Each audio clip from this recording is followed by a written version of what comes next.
What's up everyone, welcome back to Let's Play Dark Souls. So today we are going to begin a Soul Level 1 playthrough. Now for those of you unfamiliar with Dark Souls, take a look on the left at the level of the classes. The only one that begins at level 1 is the Pyromancer. We are going to pick the Pyromancer, we're going to have no starting gift, and we are going to summon absolutely nobody and nothing for the entire playthrough for help. And we're going to attempt to beat the game at level 1 under those conditions. It's going to be very hard and I'm going to get my ass handed to me, but damn it, we can do it. Yes, indeed. The dark sign brands the undead.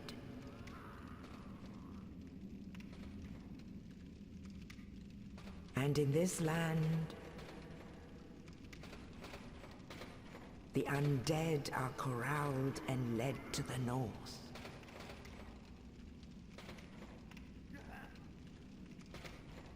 Where they are locked away to await the end of the world.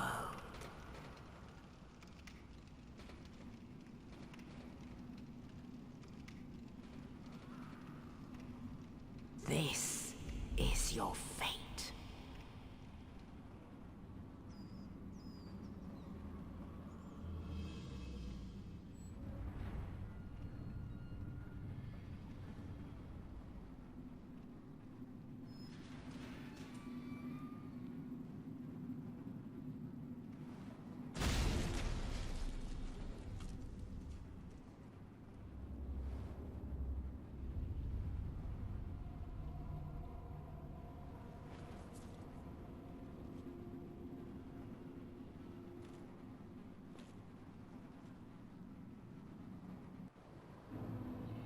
Okay, so that nice man dropped us a key so that we can leave our cell. His name's Oscar, we're going to find him a bit later. Now I'm sure some people are wondering why I want to beat the game at level 1.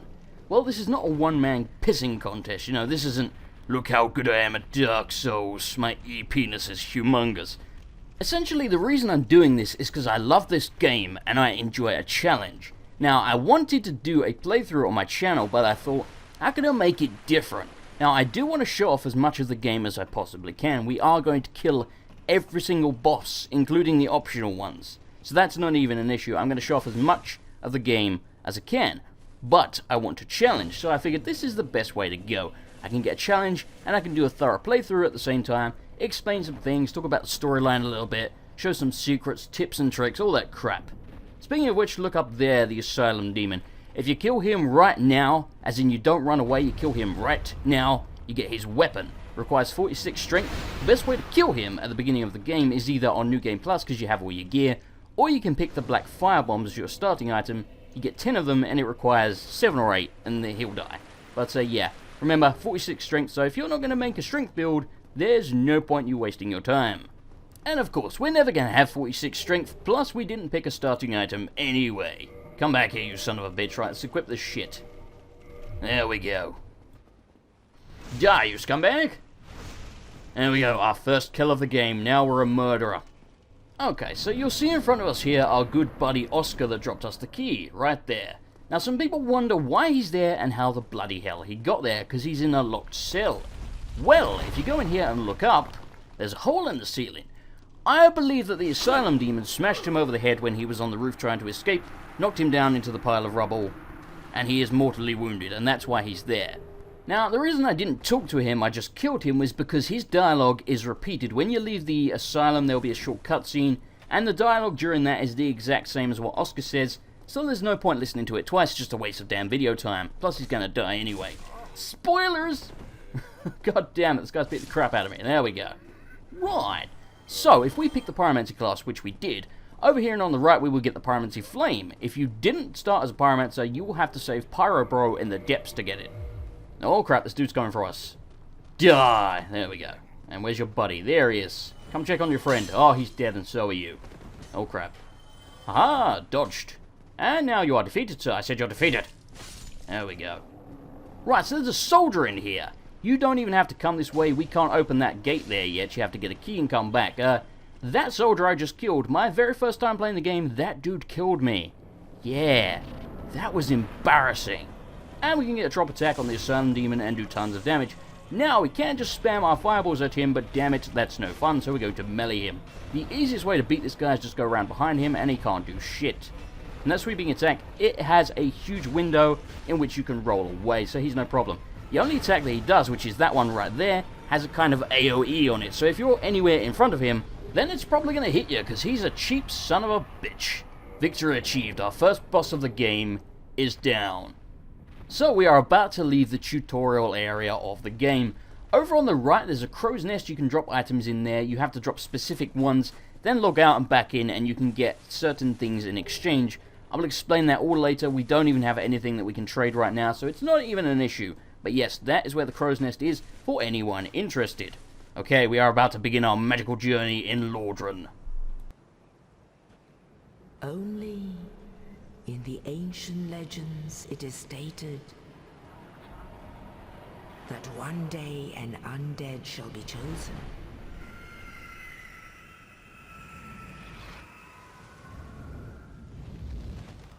To leave the Undead Asylum in pilgrimage to the land of the ancient lords.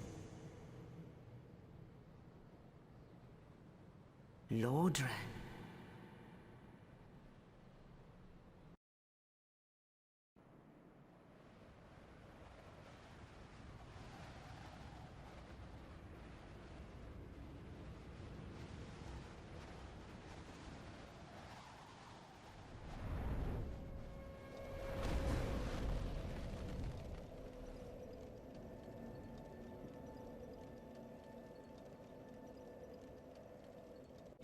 Okay, our magical journey begins, and if you paid attention to the cutscene, and if you didn't, what the bloody hell is wrong with you? If you paid attention to the cutscene, that woman explains that we are the chosen undead, because of course we're playing a computer game, and we're always the most important character, like the Dragonborn. And as the chosen undead, our task is to link the flames. Now what does that mean? Well, essentially in Dark Souls, there are bonfires. Bonfires represent humanity and good, if you will, the light over the dark. Now the darkness is falling across the land. That's a bad thing. So as the chosen undead, it's our duty to stop the darkness and make sure light prevails. In the very final area of the game, the kiln of the first flame. So there you go. That is, boom, the storyline in a nutshell. I'll explain it more in detail as we go along, but I don't want to, just give everything away in one go. So what I'm doing here is I'm running around grabbing some shit from the graveyard area. Those skeletons are pretty high level, pretty dangerous, and you need to be careful. As long as you time your rolls correctly, you'll be fine. There's some good shit down there. There's a particularly powerful two-handed sword at the very end called the Zweihander. It's a German word for two-hander. I didn't get that because I could never use it. I'm level 1 with staying that way. Over here is 3 humanity. Those are very, very useful. I'll explain in detail about those later. Okay, so we're going to equip the Catechus round shield because as you can see, it's better in every single way than our starting shield. Plus, it looks badass. Okay, there's quite a few enemies up here. This one sometimes jumps at you immediately, sometimes he doesn't. I'm going to take this dude out. We're going to ignore that dude in the armor in the distance for now. Right, this guy's going to throw fire at us, but he's a pretty shit shot. And he's dead. I said, and he's dead. You son of a bitch. Ow! Crap, it's all going wrong. Damn it. Okay, there we go. That'll take care of him. And then just one more. I want to kick him off the side. Ow, dick. Die. Right, so this is why we left this guy. Plunging attack. And he is defeated. And we can run across here. Now this is a mistake I see tons of people make, is they try and roll that gap. You can't do it, you have to run and jump, otherwise you will die. And we pick up a Ring of Sacrifice. Now what a Ring of Sacrifice does is it's a one-time use item and then it will break. So don't equip it until you actually want to use it. What it does is, when you die, you don't drop your souls and humanity. Now in Dark Souls, when you die you leave a bloodstain. If you come back to the bloodstain, you can pick up your souls and your humanity. You won't lose anything at all. However, if you die before you retrieve your bloodstain, boom, those souls and humanity are gone. So you've got to be careful. What the Ring of Sacrifice does is it stops you from dropping them. So essentially you can get a free death and then not have to worry about going back to retrieve your bloodstain if it's in a crappy position. It's good for suiciding when you don't want to, run all the way back somewhere or something like that. But yeah, like I say, it's a one-time use, so we're not going to equip it right now. Hopefully we aren't going to die, but we'll see, honey. We'll see. Now down here past these barrels there's some secret booty, and we like booty. Yar, there be treasure, says I. Take this guy out, and apparently he's going to hit us for almost all of our health and almost kill us, because he's an inconsiderate bastard. And over here we have a dude comically bent over the wall. Try attacking from the rear. So, when we go over here, we're going to get ambushed by a bunch of draglings. They are really easy to kill. They take like one shot with almost every weapon. And you can see over there, there's some more. Now, the thing about draglings is, even though they're the most basic enemy in the game, they still hit really hard, especially the ones with the torches. Holy crap, I have been one-shot by the torch dudes so many times, it's not even funny. We get some rubbish.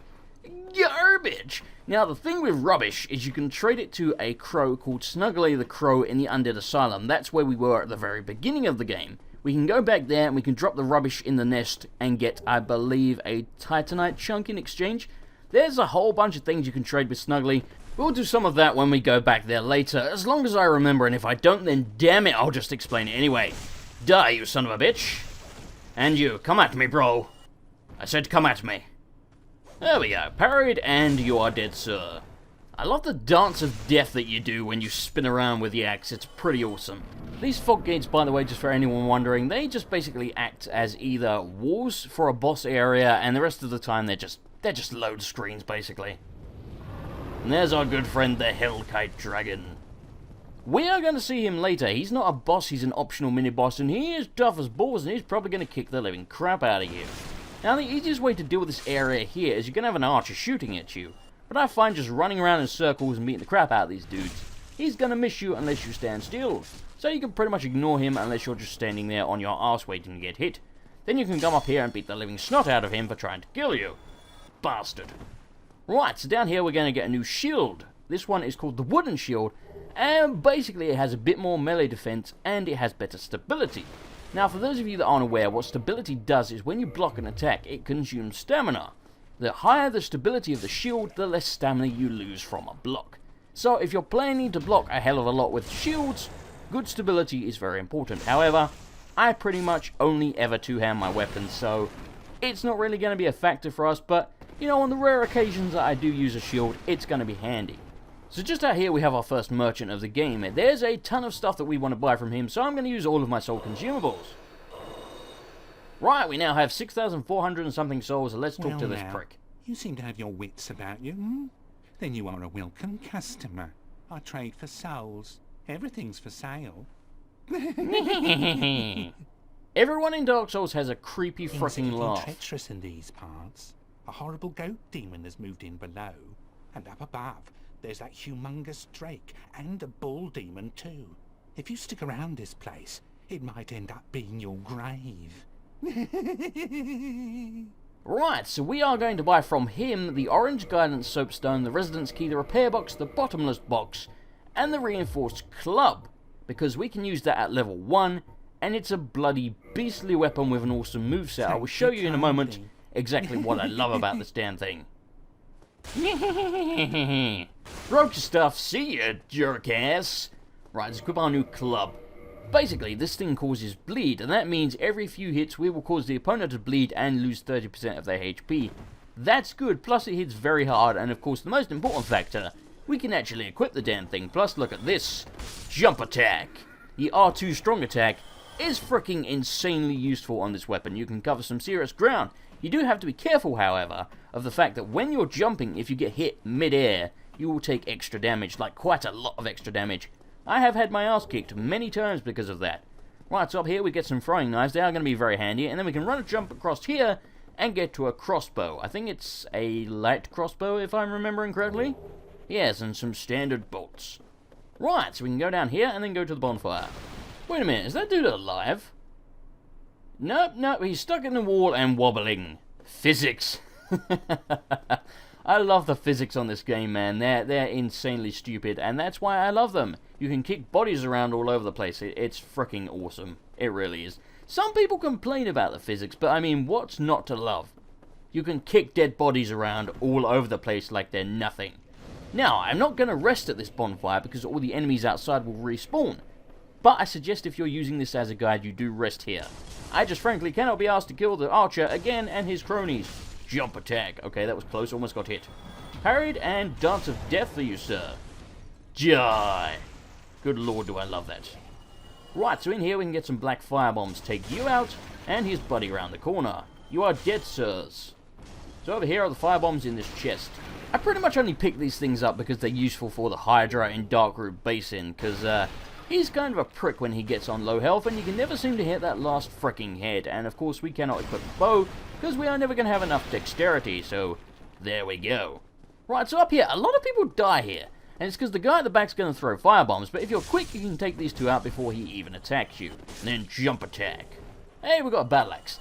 That is another weapon people use for a soul level 1 run. It's pretty good, it's almost as powerful, but it doesn't cause bleed, and I really don't like the moveset of the battle axe. It whiffs the exact same way as the club does. If you miss, you will whiff the attack and leave yourself open. Both of them do that, but like I say, I really just do not like the moveset of the battle axe. For the most part, it's just got really terrible range, whereas this has the awesome jump attack. Ow, I'm trying to knock you off the side, you dick. Okay. Oh god, don't die. There we go, double KO. Hey, we absorbed a humanity. So, basically, what humanity does, if you look in the top left, we have a 0-1 there now.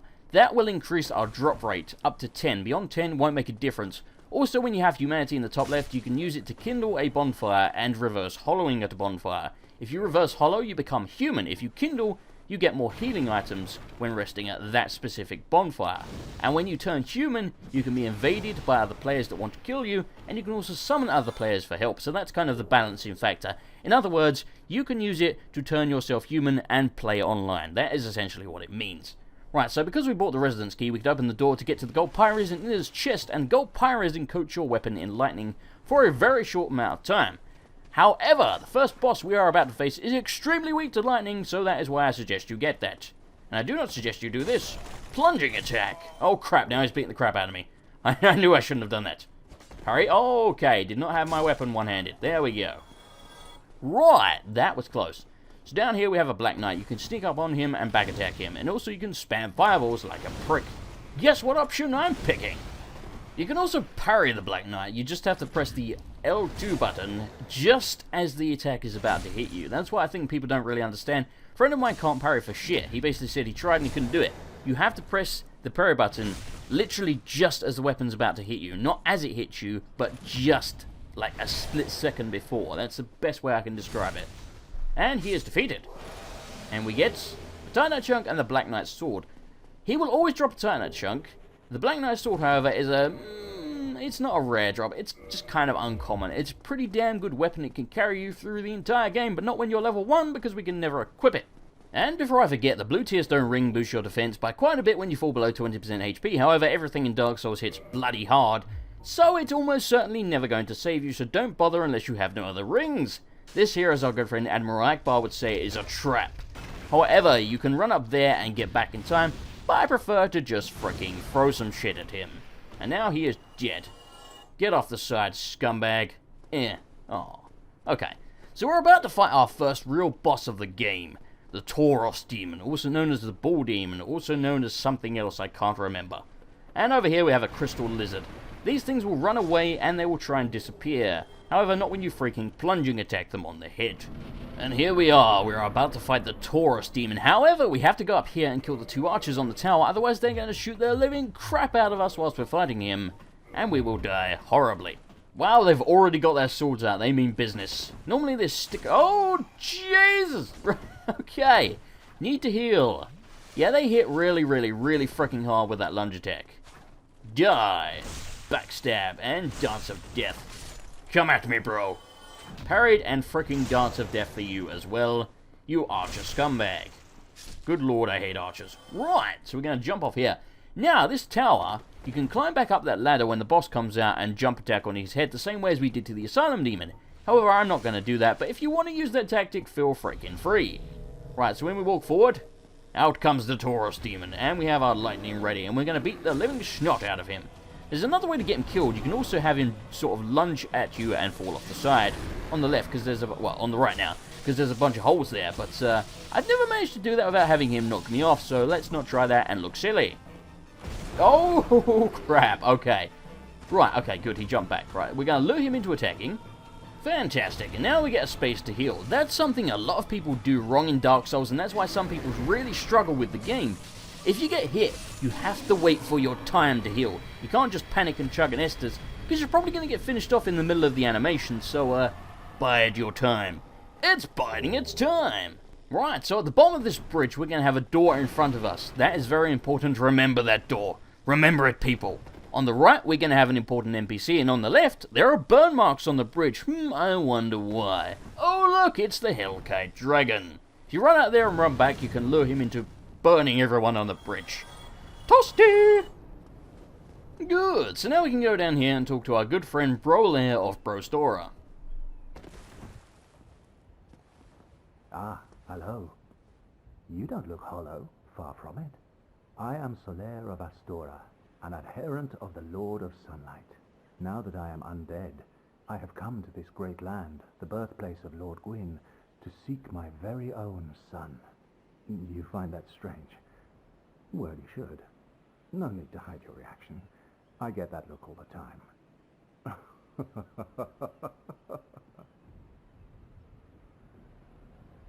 Oh, aha. So I didn't scare you. I have a proposition, if you have a moment. Sure! The way I see it, our fates appear to be intertwined. In a land brimming with hollows, could that really be mere chance? So what do you say? Why not help one another on this lonely journey? Okay, you say yes and he gives you the white sign soapstone. Well then, take this. We are amidst strange beings in a strange land. The flow of time itself is convoluted, with heroes centuries old phasing in and out. The very fabric wavers, and relations shift and obscure.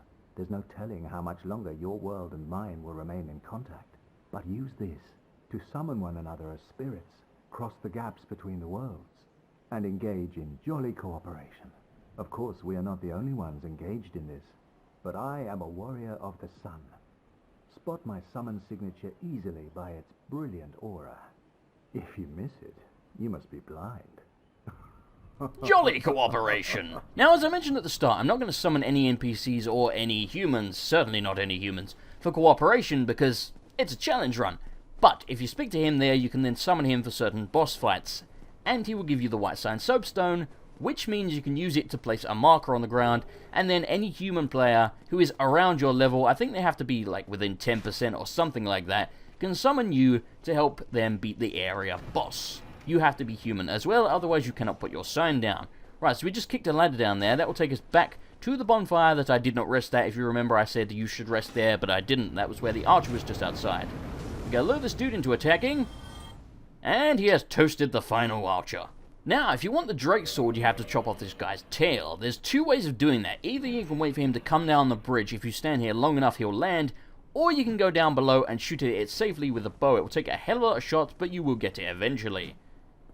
There we go. So, you can smack his tail on the way past, and if your weapon is strong enough, you can probably do it in one shot, or, you know, 2 or 3. But our weapon is extremely weak at the moment, and I'm botching it horribly. Crap, time to run! Run away! Jesus Christ. Okay, we're gonna be fine. Just 3rd degree burns. We're just a little toasty, that's okay. Right, so if we rest here, he will fly away. He will come back later, but only when you're not resting in this bonfire. And when he does, he will toast the bridge again, so you have to be freaking careful. We get an awesome view of him flying away. I love that. By the way, if you want to join the Sombro Covenant, the one that Solaire's in, you can pray to this pile of rubble. You need, I think, 20 or possibly 30 faith. I can't remember exactly, but it's one of the two. Die, you crying scumbag. By the way, those pink dudes, they're called Dreglings. Right, so now we can go up here and safely get our booty. You know, minus the archers, but this one's dead already. And then club across the head for you. And club across the head for you. Oh, you blocking son of a bitch. There we go. Parry and riposte. Riposte. People say it's riposte. I'm pretty sure it's riposte, because it's a French word. I can't imagine French people saying riposte, but hey, if you're French and you want to correct me, go for it, buddy. Right, so now we can go over here and open up the shortcut. This will take us to the Undead Parish. There's a longer route to take, but frankly, there's nothing down there, so there's no point. Okay, I think I'm going to end the video here. Next time, we head through the Undead Parish and take on the Bell Gargoyles at level 1. Thanks for watching, guys. I hope you enjoyed the video. If you did, I always appreciate a like, and I'll see you guys next time for more Dark Souls.